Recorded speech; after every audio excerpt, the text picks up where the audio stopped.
7 दिसंबर 1941। ये इतिहास का वो आखिरी दिन था जिसके बाद दुनिया का नक्शा हमेशा हमेशा के लिए बदलने जा रहा था। यूएस नेवी की बेस पर एक आफत टूटने वाली थी जिसका अंदाजा किसी को भी नहीं था। बैटलशिप में मौजूद एक अफ्रीकन अमेरिकन बावर्ची डोरिस मिलर सूरज निकलते ही नेवी ऑफिसर्स को नाश्ता सर्व करता है और उसके बाद उनकी लॉन्ड्री कलेक्शन के काम पे लग जाता है। सुबह के ठीक 7:57 पे डोरिस को एक सायरन सुनाई देता है।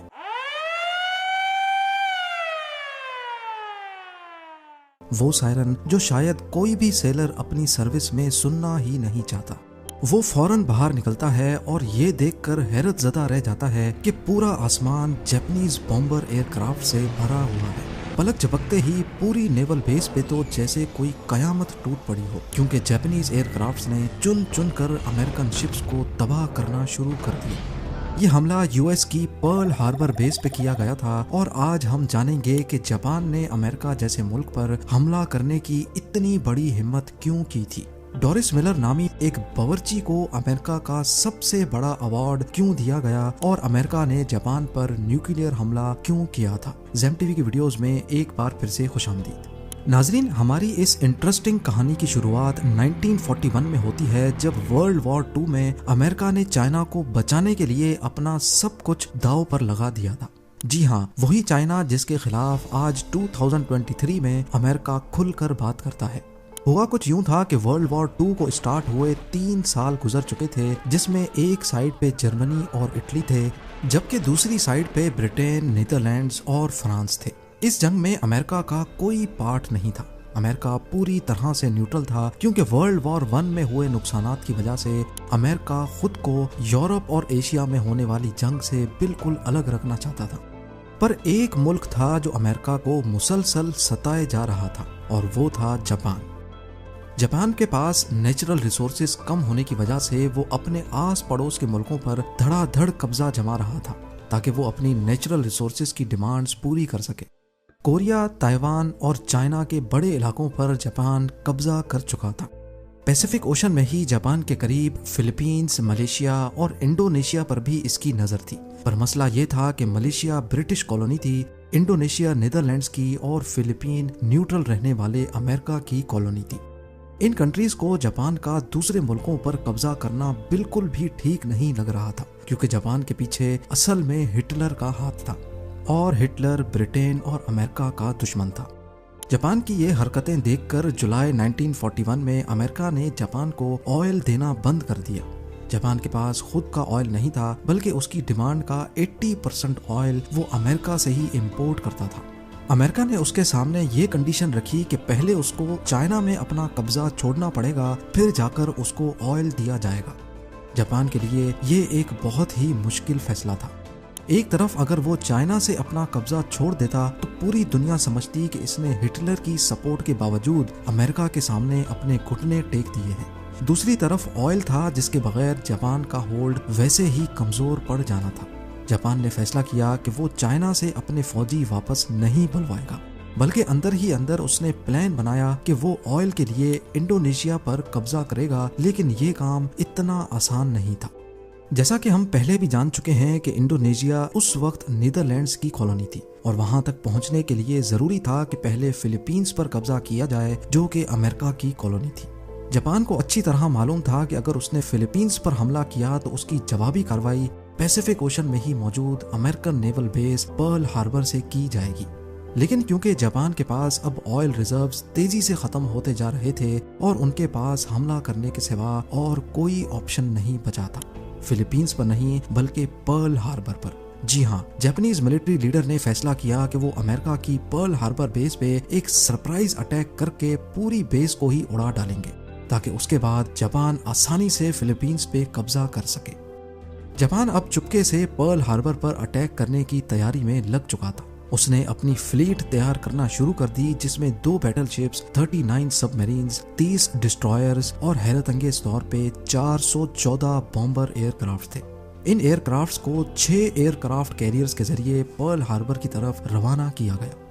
दूसरी तरफ अगर पर्ल हार्बर पर खड़ी अमेरिकन फोर्स का अंदाजा लगाया जाए तो इसमें 8 बैटलशिप्स, 59 एंटी एयरक्राफ्ट शिप्स, 4 सबमरीन्स और 390 एयरक्राफ्ट थे। देखा जाए तो अमेरिका के पास जापान का हमला नाकाम बनाने के लिए काफी फोर्स मौजूद थी, लेकिन इसके लिए जरूरी था कि इनको पहले से इस हमले की इंफॉर्मेशन मिल जाए।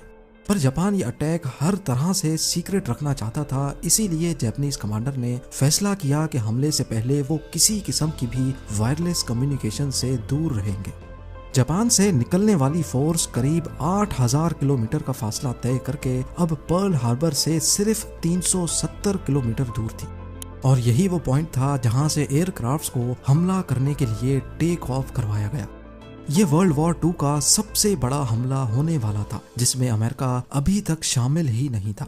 7 दिसंबर 1941 की सुबह को 7:57 पे 350 जापानीज एयरक्राफ्ट्स ने पर्ल हार्बर पे 2 अलग अलग ग्रुप्स में धावा बोल दिया।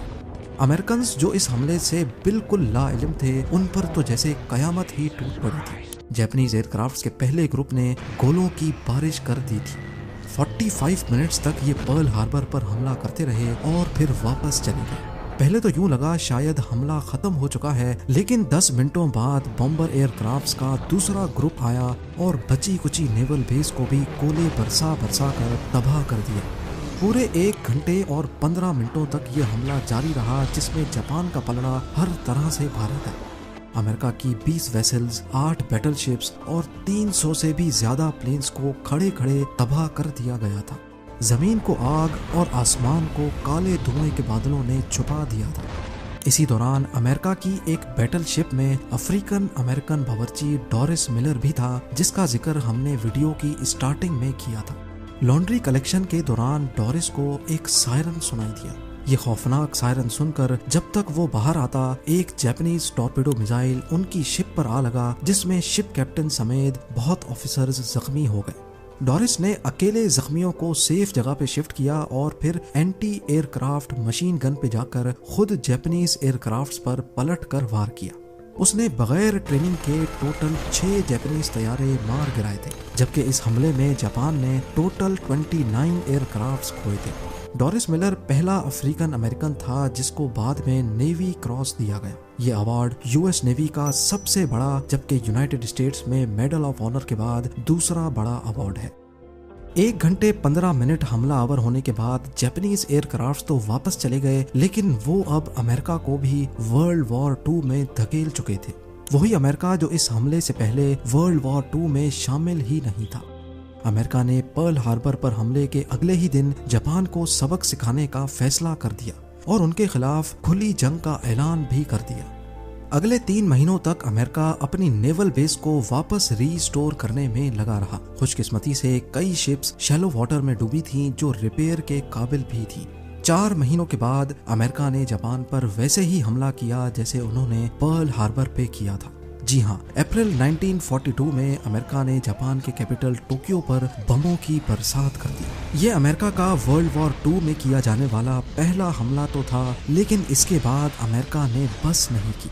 अगले 4 सालों तक जापान और अमेरिका की शदीद लड़ाई चलती रही, जिसमें अब अमेरिका का पलड़ा भारी था।